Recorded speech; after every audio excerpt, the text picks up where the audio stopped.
नमस्कार बच्चों, आज हम पढ़ेंगे मनुष्य के हृदय के बारे में जानकारी लेंगे। तो आपके ये हाई स्कूल के दृष्टिकोण से जो परीक्षा जो हो रहा है उसके दृष्टिकोण से और इंटर फाइनल वालों में भी इसका जिक्र हो सकता है।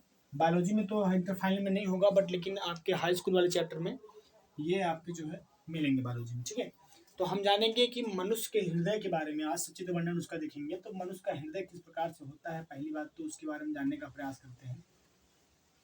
उसकी देखिए जो संरचना है कुछ इसी प्रकार से बच्चे होती है। देखेंगे इसमें मनुष्य के हृदय के 4 पार्ट होते हैं। ठीक है, ये मनुष्य जो है 4 भागों में बटा पड़ा है। इसमें सबसे पहले देखेंगे चारों पार्टों के नाम इसको देखेंगे कैसे क्या है। सबसे पहला आपका है मनुष्य का ये दायां आलिंग।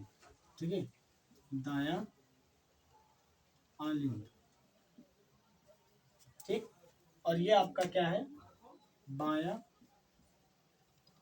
आलिंग। और ये आपका दायां निलय। और ये आपका क्या है, बायां निलय। ठीक है, तो देखेंगे इसमें सबसे पहले आपका क्या है, आपका ये देखिए दायां निलय, दायां आलिंद और ये बायां आलिंद। इसमें देखेंगे क्या रहा है इसमें कि सबसे पहले बच्चे देखिए कि मनुष्य की जो आपका ये हृदय है ये 4 भागों में बटा पड़ा है। 4 भागों में ये बटा पड़ा है। इसमें देखेंगे कि जो आपका जो दायां आलिंद है वह कहाँ से संपर्कित होता है और ये आपका बायां आलिंद है ये कहाँ से संपर्कित होता है, इन्हीं के बारे में जानेंगे हम लोग। ठीक है, तो सबसे पहला नोटेड जो आपका जो है लिख करना पड़ेगा, इसमें ये आपको नोट करना पड़ेगा कि मनुष्य जो है जो हृदय होता है वह 4 भागों में बटा पड़ा था। ठीक है, मानव हृदय लिखेंगे आप लोग, मानव हृदय 4 भागों में बटा पड़ा होता है, बटा होता है। ठीक है, मनुष्य का हृदय 4 भागों में बटा होता है। अब नंबर 1 आप देखेंगे दायां आलिंद। नंबर 2 आपका क्या है, बायां आलिंद, बायां आलिंद। और नंबर 3 आपका है दायां निलय, दायां निलय। और नंबर 4 आपका, नंबर 4 क्या है आपका, बायां निलय। देखिए, तो ये जो आपके जो हृदय है ये मानव हृदय जो है 4 भागों में बटा पड़ा है। सबसे पहले आपने देखा दायां आलिंद, दूसरा बायां आलिंद, दायां निलय, चौथा आपका है बायां निलय। ठीक है, अब इसकी जो कंडीशन है कि इसमें क्या होता है कि आपकी जो दायां निलय होता है उनमें क्या होता है, आपका गंदा रक्त यानी कि कार्बन डाइऑक्साइड युक्त जो है आपके शरीर से पूरा जो है दाएं निलय में रक्त आता है। पूरे शरीर से जो है दाएं निलय में आपके जो रक्त है आप किससे होता है, कार्बन डाइऑक्साइड यानी कि कार्बन युक्त रुधिर क्या हो रहा है, कार्बन युक्त रुधिर ये आपसे क्या है पूरे शरीर से किसके किसके माध्यम से आता है, महाधमनी, महाशिरा के माध्यम से, महाशिरा के माध्यम से पूरे शरीर में क्या होता है, महाशिरा के माध्यम से दाएं आलिंद में पूरे रक्त जो है आते हैं। ठीक है, अब इसमें देखेंगे कि इसका जो सेकंड पार्ट होता है बायां आलिंद जो होता है उसमें ऑक्सीजन युक्त यानी कि शुद्ध रुधिर जो होता है वो क्या होता है आपके बाएं आलिंद में आता है। कैसे, यानी कि ये फुफ्फुस शिराओं द्वारा, ठीक है, इसका जो पार्ट है ये क्या है, फुफ्फुस शिराओं द्वारा, महाशिरा द्वारा। ठीक है, फुफ्फुस महाशिरा द्वारा ऑक्सीजन युक्त, किससे, ऑक्सीजन युक्त इसमें क्या करता है, एंटर करता है रक्त। ठीक है, अब इन दोनों पार्टों से होते हुए क्या होता है, दाएं निलय और ये बायां जो दायां आलिंद और बायां आलिंद इनके बीच में जो एक ये पार्ट बना पड़ा है जिससे बटा पड़ा है वह क्या होता है, इसमें त्रिवलनी और इसमें होता है द्विवलनी।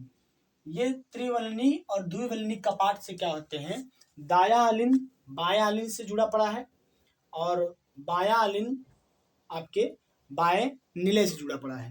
तो ध्यान देंगे हम लोग, तो इसमें होता क्या है कि जब रक्त, ये जो हृदय होता है, हृदय एक साथ पूरे शरीर का जो आपका जो पूरे इसकी जो संरचना है, एक साथ ये पूरा हृदय क्या करता है, एक साथ ये जो है परंकुचन नहीं करता है। इसका आधा पार्ट यानी कि जो आलिंद वाला पार्ट है वो एक साथ जो है परंकुचन करता है यानी कि सिकुड़ता है, और एक साथ जो निलय होता है वह एक साथ क्या करता है, सिकुड़ता है। यानी कि दोनों जो है क्या हो रहे हैं, अलग अलग टाइम पे ये क्या करते हैं, परंकुचन होते हैं और अनुशीतलन होते हैं। तो सबसे पहले आप जान लीजिए कि परंकुचन क्या होता है, इसके पहले सबसे समझते हैं परंकुचन। ठीक है, परंकुचन जो होता है ये क्या होता है, हृदय उस टाइम पे क्या करता है, जो है कि ये सिकुड़ता है। ठीक है, परंकुचन मतलब आप ये समझेंगे, हृदय का कुछ भाग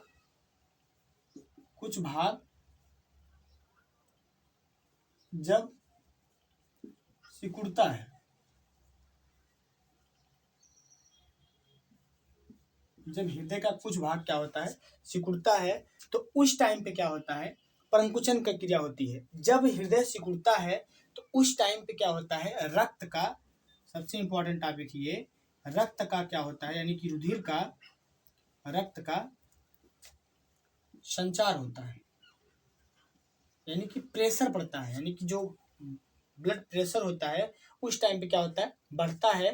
तो ये जब प्रेशर ये यानी कि दायां आलिंद और बायां आलिंद जब देते हैं तो ये आपका दायां आलिंद त्रिवलनी कपाट से होते हुए दाएं नीले में आता है, और बायां आलिंद जो होता है यानी शुद्ध रक्त इसमें जो आया है ये आपके फुफ्फुस महाशिरा के द्वारा से यानी कि आपके फेफड़ों से होते हुए ये आपके क्या है, बाएं नीले में आता है। ठीक है, अब इसमें हम लोग देखेंगे कि जो आपका दायां नीले है, दाएं नीले में ये रक्त कहाँ पे जाता है और बायां नीले जो होता है वो रक्त कहाँ पे जाता है।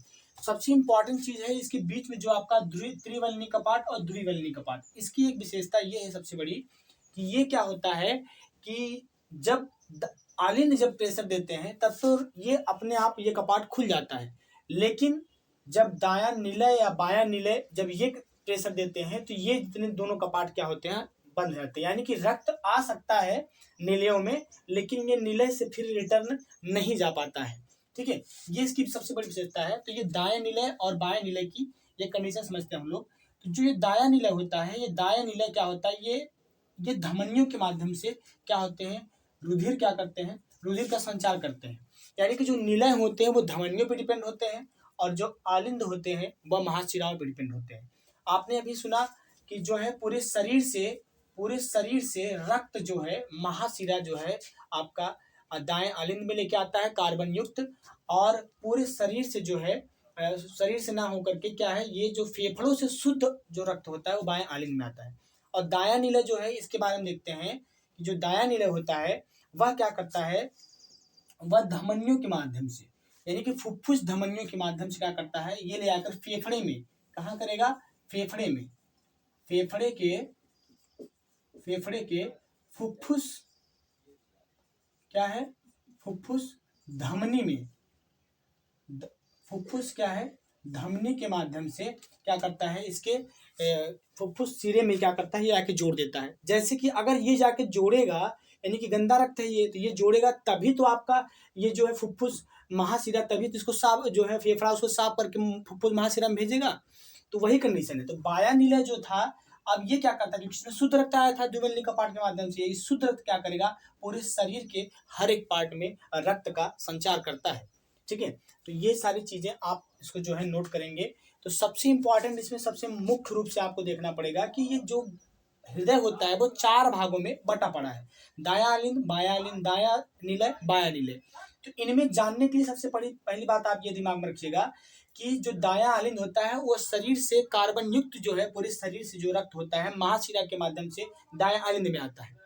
और बायां नीले आलिंद क्या होता है, बायां आलिंद में क्या है, शुद्ध रक्त जो है फेफड़ों से होते हुए यानी फुफ्फुस महाशिरा से होते हुए क्या करता है, बायां आलिंद में आता है।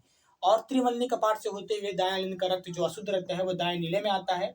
दायां नीले क्या करता है, इसको फुफ्फुस महाधमनी के माध्यम से फुफ्फुस सिरे में जाके क्या करता है, इसको जोड़ता है, यानी कि फेफड़े इसको शुद्ध करके फिर महाशिरा में क्या करते हैं, फुफ्फुस महाशिरा में ऑक्सीजन युक्त जो है लाके बायां में डालते हैं। तो बायां नीले क्या करता है, बायां नीले ये सीधा क्या करता है, रक्त को पूरे शरीर के हर एक पार्ट में क्या करता है, ये आपके धमनी महाकांड या आप मुख्य धमनी के माध्यम से पूरे शरीर में रक्त का संचार करता है। तो ये रहे हृदय के सबसे महत्वपूर्ण उसके भाग के बारे में और उनके भाग के सबसे विशेष जो उनकी इंपॉर्टेंट जानकारियां थी। तो हमको उम्मीद है बच्चे कि आपको समझ में आया होगा। मिलेंगे हम नेक्स्ट वीडियो में। धन्यवाद।